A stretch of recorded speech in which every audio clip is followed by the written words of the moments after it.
I told my best friend. Her boyfriend was controlling. She cut off her therapist, her family, and me. When I begged her to see what he was doing, she looked away and said, "He showed me everyone's true colors." I didn't say a word. That was last spring. Today, she sat in my back room clutching her baby bump and whimpering, "He always finds me." My best friend got into a toxic relationship, so I cut her off. Me and Sarah had been best friends since senior year. She was my ride or die. When my dad got sick, she showed up to the hospital with snacks, a blanket, and a charger I didn't even realize I needed. And we literally had a shared Pinterest board titled Our Future Life, full of travel plans, matching tattoos, and apartment decor. There was just one thing about her. She was always the naive type. The type to blindly go through life with a huge heart. She once lent a guy $300 after 3 dates because he swore his account was frozen. So I was always grateful to be in her life, because I thought I could be the one to protect her from people who take advantage of her. Until our final year of college when she met Riley. I instantly hated him, and not even in a protective bestie way. In just the first week of meeting each other, he somehow convinced her to turn on her location, while his was still off. We went from FaceTiming all day every day, to texting once a week. So of course I was worried. I did everything I could to see her, and when we hung out, I tried to tell her she was being controlled, that he was isolating her. "No, he just showed me everyone's true colors," is what she'd always say. Well, some of her friends were actually pretty crappy, so if she cut them off and it ended there, I'd be happy. But no. He forced her to not only cut off her therapist, but also to go no contact with her family and guidance counselor too. She wasn't even allowed to email her male professors about anything, school-related or otherwise, and I knew I had to do everything I could to make sure I wasn't next to be booted from her life. So I offered for them both to come over for dinner. My plan was to be super accommodating to Riley and to make sure he approved me so that Sarah wouldn't be forced to cut me off. I did everything. Cooked his favorite meal. Told him that I agreed that it's only okay for men to cheat. Let him jokingly call me a fat beach. And it worked. Too well. "Hey, show me where the bathroom is," he demanded. He spoke like a king waiting on a servant. "Of course," I said, beaming. And as soon as I opened the door for him, I felt his entire body press against mine. Suddenly, his cold lips landed on mine. "If you wanted to turn, you could have just asked." His words hit me like ice in the chest. I couldn't even help the scream that escaped my throat. Sarah ran up the stairs and Riley shoved me off of him. "Get the F away from me, you a word," he yelled, acting horrified. Tears welled in Sarah's eyes. My heart broke. I knew I had lost her. They left right after, and she immediately blocked me on everything. I couldn't sleep at all that night. Riley had her all to himself. Over the next few weeks, I'd check up on her with fake accounts I made.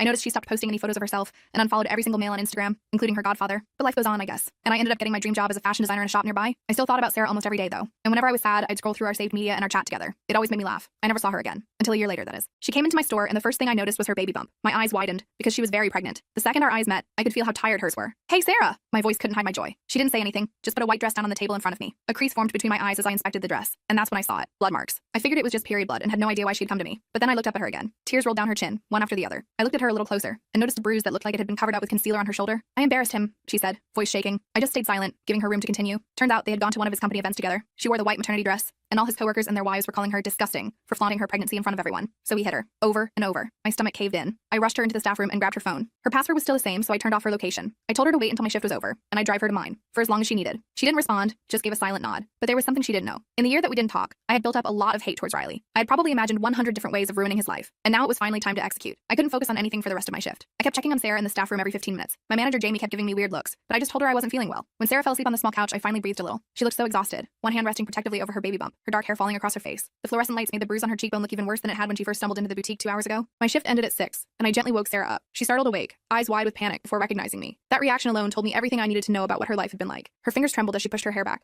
revealing more bruising along her jawline that she tried to cover with makeup. "Let's go," I whispered. "My car's out back." I helped her into my hit-up Honda, constantly scanning the parking lot for any sign of Riley. The early evening air felt heavy with tension as I guided her to the passenger seat. The whole drive to my apartment, she kept checking her phone, which was blowing up with texts. I glanced over at one point and saw, "Where the frick are you?" in all caps. My hands tightened on the steering wheel until my knuckles turned white. "He's going to find me," she mumbled, staring out the window at the passing streetlights. "He always does." "Not this time," I said, trying to sound more confident than I felt. I reached over and squeezed her hand briefly before returning mine to the wheel. My apartment was small but cozy. The warm yellow walls and mismatched furniture had always felt like home to me. Mochi, my gray tabby cat, immediately took a liking to Sarah, rubbing against her legs as she sat on my couch. I made her some chamomile tea and ordered pizza. We didn't talk much that first night. She just stared at the TV while I pretended to watch too, both of us processing the fact that she was actually here, safe for now. The bruises on her arms told a story she wasn't ready to share, and I wasn't ready to hear. The next morning, I called in sick to work. No way was I leaving her alone. Sarah was still asleep when I made coffee, curled up in a protective ball on my pull-out couch. The morning light streaming through the blinds illuminated the dark circles under her eyes. When she finally woke up, she looked disoriented, her gaze darting around the unfamiliar room before settling on me. "I need to go back," she said immediately, reaching for her phone with shaking hands. "He's going to be so mad." "Sarah, you can't go back," I said, taking her hands in mine. Her skin felt cold despite the warmth of the apartment. "Look at what he did to you." She pulled away, wrapping her arms around herself. "You don't understand. He'll find me, and it'll be worse." I took a deep breath, setting my coffee mug down on the table between us. "Tell me everything, from the beginning." And she did. Over the next hour, between sobs and long pauses where she seemed to disappear into her memories,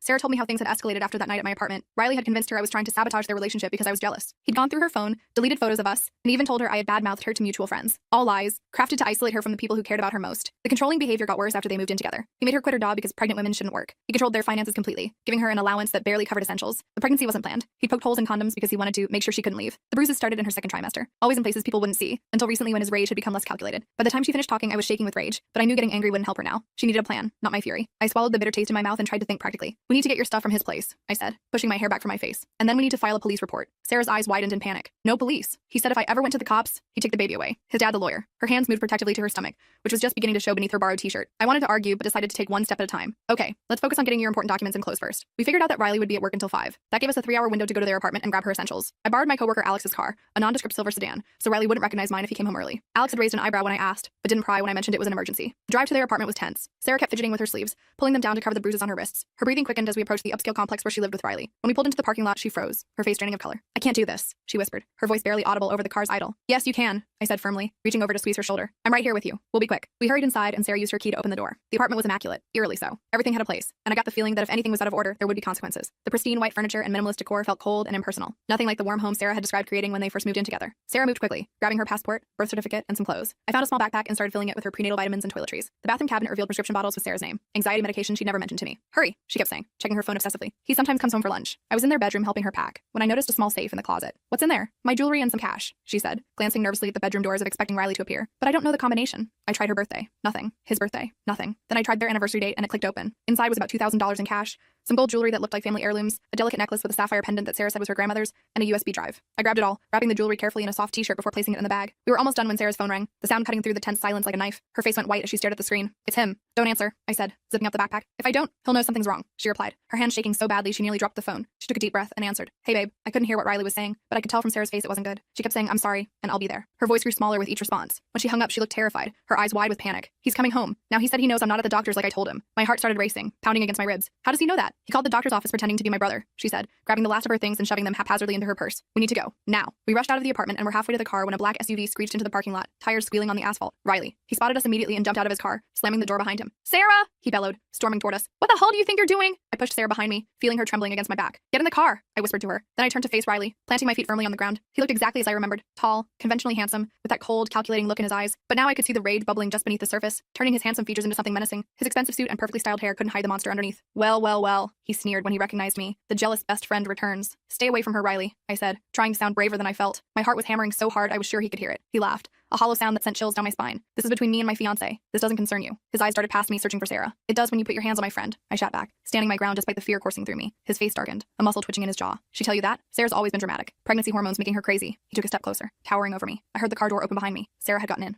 Good. Move, Riley said, trying to step around me, his expensive cologne overwhelming as he invaded my space. I stood my ground, blocking his path. No. What happened next was so fast I barely had time to react. Riley grabbed my arm, his fingers digging in painfully. I said move, you stupid bitch. I yanked my arm away and shoved him as hard as I could. He stumbled back, surprise flashing across his face before it contorted with rage. He lunged at me, but I was already running to the driver's side of the car. I jumped in and locked the doors just as Riley reached us. He pounded on the window, screaming obscenities, his face red with fury. Go! Sarah cried, her voice breaking with terror. I reversed so fast I nearly hit another car. Riley chased us on foot until we reached the exit, then ran back to his SUV. It took random turns through the neighborhood, constantly checking the rearview mirror, my hands slick with sweat on the steering wheel. He's going to follow us, Sarah said, her voice shaking as she clutched the dashboard. He's going to find us. No, he won't, I assured her, though I wasn't so sure myself. I drove to a mall parking lot and parked in a crowded section, nestled between two larger vehicles. We need to switch cars again. He knows what Alex's car looks like now. I called my other coworker, Barbara, who lived nearby. I gave her some excuse about car trouble, and she agreed to pick us up. While we waited, I checked Sarah's phone and found what I suspected, a tracking app disguised as a weather app. I deleted it immediately, then showed Sarah how he'd been monitoring her location all this time. Her hands trembled as she took the phone back. Barbara arrived 20 minutes later, looking confused when she saw Sarah's pregnant belly and our panicked faces. I gave her a simplified version of the truth, that Sarah's ex was dangerous and we needed a ride. Barbara, bless her, didn't ask questions. She drove us back to my apartment, taking a roundabout route at my request, her concerned glances in the rearview mirror telling me she understood more than I'd explained. Once we were safely inside, I triple-checked that all the doors and windows were locked. Sarah collapsed on the couch, exhausted and terrified. I made her some tea and sat beside her, the weight of the day settling over us like a heavy blanket. What's on the USB? She asked suddenly, her voice small in the quiet apartment. I had forgotten about it in the chaos. I grabbed my laptop and plugged it in. The drive contained dozens of folders with women's names. I clicked on one labeled Jessica and found screenshots of text conversations, photos, and what looked like a schedule of someone's daily routine. The next folder, Amanda, contained similar stalking materials. Oh my god, Sarah whispered, her face pale in the blue light of the screen. These are his exes. I opened more folders. Some contained explicit photos that were clearly taken without consent. Others had detailed notes about the women's vulnerabilities. One had debt problems, another had immigration issues. The last folder was labeled Sarah. It contained everything from her social security number to photos of her sleeping. There were even screenshots of conversations between us from years ago, before she'd even met Riley. He's been stalking all these women, I said, feeling sick to my stomach. This is evidence. Sarah stared at the screen, her hand over her mouth. There are so many. I copied everything to my laptop, then hid the USB in a tampon box in my bathroom. We needed to go to the police, but I knew Sarah wasn't ready yet. She was still terrified of Riley's threats about taking the baby. That night, I made up the pull-out couch for myself and gave Sarah my bed. Neither of us slept much. I could hear her tossing and turning through the thin wall. Around 3 a.m., headlights swept across my bedroom wall as a car pulled up outside. I peeked through the blinds and saw Riley's SUV idling across the street. My blood ran cold. He found us, I whispered to Sarah, who had joined me at the window, her nightgown billowing around her in the air from the heating vent. How? She asked, panic rising in her voice. I thought about it. Your prenatal vitamins. The prescription label has my address on it. We watched as Riley got out of his car and approached my building. I grabbed my phone, ready to call 911, but Sarah stopped me, her fingers wrapping around my wrist. Wait, she said. If we call the police, they'll just talk to him and leave. Then he'll be even angrier. She was right. We needed more than a temporary solution. I texted my neighbor Robert, an off-duty security guard who lived across the hall. I gave him a quick rundown of the situation, and bless him, he immediately went downstairs to check on a noise complaint.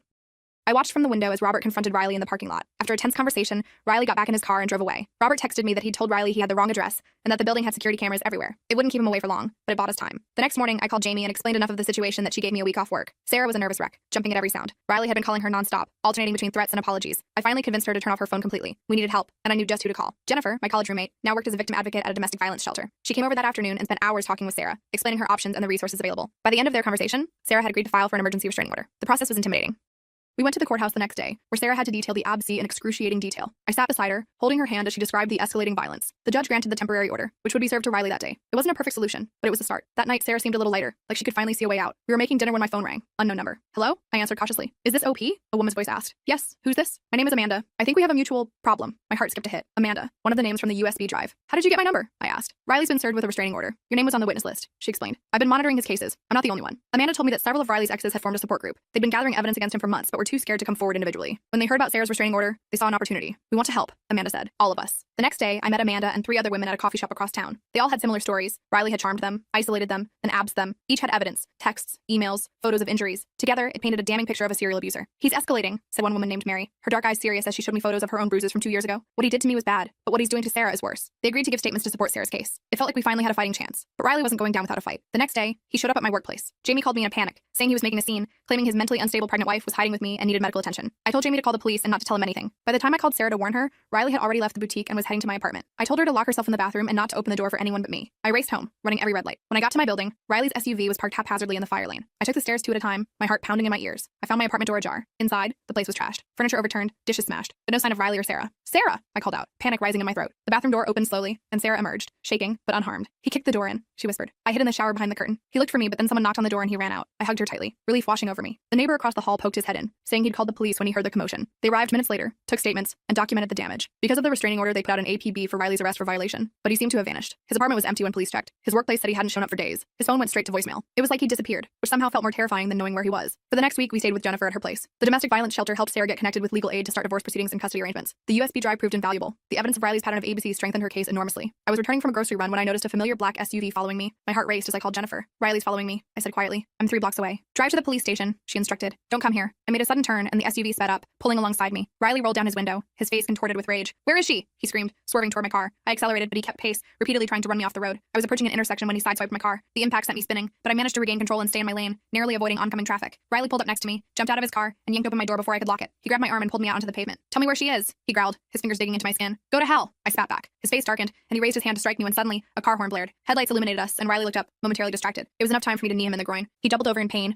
and I scrambled back into my car, locking the doors. The other car pulled up beside us, and I recognized the driver. It was David, one of Sarah's cousins. He must have been driving by and recognized Riley. David jumped out of his car and confronted Riley, who was still hunched over in pain. Police are on their way, a hole, David shouted. Riley looked between us, then ran back to his SUV and sped away, tires screeching. David helped me back to Jennifer's place, where Sarah was waiting anxiously. When she saw my bruised arm and torn clothes, she broke down. This is all my fault, she sobbed, her tears falling onto my shoulder as she hugged me. No, I said firmly. This is Riley's fault. Only Riley's. That night, we decided enough was enough. With help from Jennifer and the other women, we devised a plan to end this once and for all. The next morning, we put our plan into action. Jennifer helped us contact a lawyer friend who specialized in domestic violence cases. We gathered all the evidence, the USB drive, photos of Sarah's injuries, screenshots of threatening texts, and statements from Riley's other victims. The lawyer, a no-nonsense woman named Valerie, reviewed everything and told us we had a solid case. This is more than enough for a permanent restraining order, she said, organizing the files on her desk. And with the property damage and assault charges, he's looking at serious jail time. Sarah still seemed hesitant. She kept rubbing her belly and looking at the floor. What if he comes after the baby? She whispered. What if he gets custody? Valerie shook her head firmly. With this evidence and these witnesses, that's not happening. Courts don't give children to documented abusers. We filed the paperwork that afternoon. The court date was set for the following week. In the meantime, we stayed at Jennifer's place, taking turns watching the door and windows. David and a couple other friends took shifts sitting in cars outside, keeping an eye out for Riley's SUV. 3 days before the court date, Sarah's water broke, 2 weeks early. I rushed her to the hospital while Jennifer called the police to let them know what was happening. We were worried Riley might show up. The labor was long and scary. Sarah crushed my hand through each contraction, tears streaming down her face. I kept telling her she was doing great, even though I had no clue if that was true. The nurses gave me weird looks, probably wondering who the hell I was. I'm her person, I told one nurse who asked if I was family. She just nodded and handed me an ice chip cup. After 18 hours, Sarah gave birth to a baby girl. She was tiny but perfect, with a full head of dark hair and these little fists that kept punching the air. Sarah named her Lily. When they placed the baby on her chest, Sarah looked at me with exhausted, tear-filled eyes. Thank you, she whispered, for everything. I cried like a baby myself. Not gonna lie. The hospital had a uniformed police officer posted outside Sarah's room due to the active restraining order. We thought we were safe, but Riley had other ideas.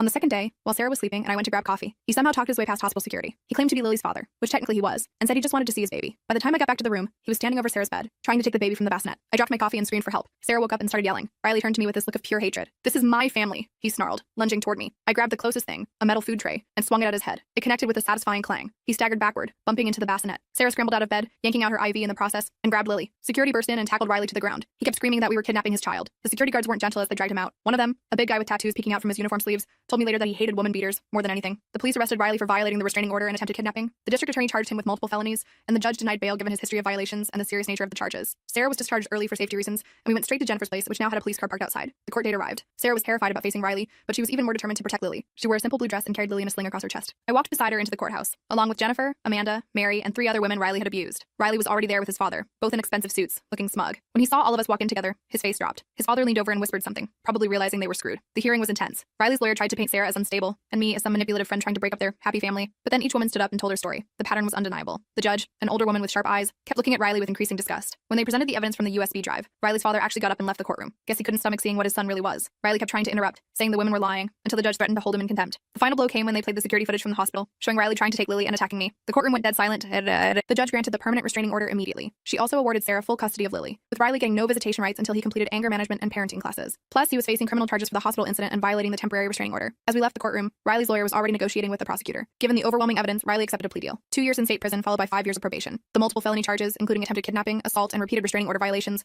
could have resulted in a much longer sentence, but the prosecutor prioritized getting a guaranteed conviction over risking a trial. Riley himself just stood there, staring at us with this empty look. For the first time, I wasn't scared of him. He seemed small somehow. Outside, Sarah handed Lily to Jennifer and hugged me so tight I could barely breathe. "We did it," she whispered. "You did it," I corrected her. "You're the bravest person I know." The next few months were hard, but in a different way. Sarah and Lily moved into my apartment after I fixed the door Riley had kicked in. We set up a nursery in what used to be my home office. I didn't mind working from the kitchen table. Riley began serving his prison sentence, and his father cut him off financially after finding out about all the other women. Apparently, even lawyer dads have limits. Sarah started therapy again, this time with a specialist in domestic violence. She had nightmares for a while, jumping at every noise. But slowly, she started to seem more like her old self. She laughed at stupid TV shows and sing off-key to Lily. She even started talking about going back to school to finish her degree. One night, about 4 months after Lily was born, we were sitting on the couch watching some reality show. Lily was asleep in her bassinet nearby. Sarah turned to me with this serious look. "I need to tell you something," she said. My heart dropped. Was she moving out? Going back to Riley somehow? "I've been thinking about what happened that night at your place," she continued. "When Riley said you tried to kiss him, I tensed up. We hadn't really talked about that night. I knew he was lying," she said quietly. "I knew it right away, but I was too scared to stand up to him." I blinked, surprised. "You knew?" She nodded, tears filling her eyes. "I've wanted to apologize for so long. I abandoned you when you were just trying to protect me." I grabbed her hand and squeezed it. "Hey, no, you don't need to apologize. He was manipulating you. That's what abusers do." She wiped her eyes with her sleeve. "I just want you to know that I never believed him. Not really. And I'm so sorry it took me so long to get away from him." We hugged for a long time after that. Lily woke up and started fussing, so we both went to check on her. Sarah picked her up and rocked her gently. "Want to hold your goddaughter?" she asked me. I nearly choked. "Goddaughter? Well, yeah," Sarah said like it was obvious. "Who else would I pick?" I took Lily in my arms, this tiny human who somehow already had my whole heart. She grabbed my finger with her little hand and held on tight. A few weeks later, we revived our old Pinterest board. Our future life got some updates, baby-friendly vacation spots, toddler bedroom ideas, and a whole section on single mom hacks. We still had our matching tattoo plans, just pushed back a few years. Sarah found a part-time job at a bookstore that had a daycare area where Lily could stay while she worked. I kept my job at the boutique, but picked up some freelance design work on the side to help with expenses. We made it work. The other women from Riley's past became like family. We had monthly dinners where everyone brought food and shared updates on their lives. Amanda got engaged. Mary started her own business. Everyone was moving forward. 1 year after Lily was born, we threw a big birthday party at the park. All our friends came, including Jamie and Barbara from the boutique, David and his girlfriend, and Jennifer with her new puppy. Sarah's parents were there too. She'd reconnected with them after leaving Riley. As I watched Sarah help Lily blow out her birthday candle, I thought about how much had changed in 2 years. From losing my best friend to gaining a whole family. From feeling helpless to finding strength I didn't know I had. That night, after everyone left and Lily was asleep, Sarah and I sat on the balcony with glasses of cheap wine. "Remember our old plans?" she asked, scrolling through our Pinterest board on her phone. "Greece and Japan? Still gonna happen," I said confidently. "Just with a tiny third wheel now." She laughed and got serious again. "I don't think I ever thanked you properly for not giving up on me." I shrugged, embarrassed. "That's what friends do." "No," she said firmly. "Most people would have walked away. You didn't." I didn't know what to say to that, so I just clinked my glass against hers. "To us," I said. "To us," she echoed. "And to Lily, who's going to grow up surrounded by badass women who have her back." I smiled, thinking about the future stretching ahead of us. Not perfect, but ours. And Riley free. Last week, I was organizing some old photos and found one from senior year. Me and Sarah making stupid faces at the camera, arms around each other's shoulders. I framed it and put it on the shelf next to a new one. Me, Sarah, and Lily at the beach, all wearing matching sunglasses. Sometimes I think about how close I came to losing my best friend forever, how Riley almost succeeded in destroying her. But then I look at Sarah now, laughing, strong, free, and I know that some bonds can't be broken, no matter how hard someone tries.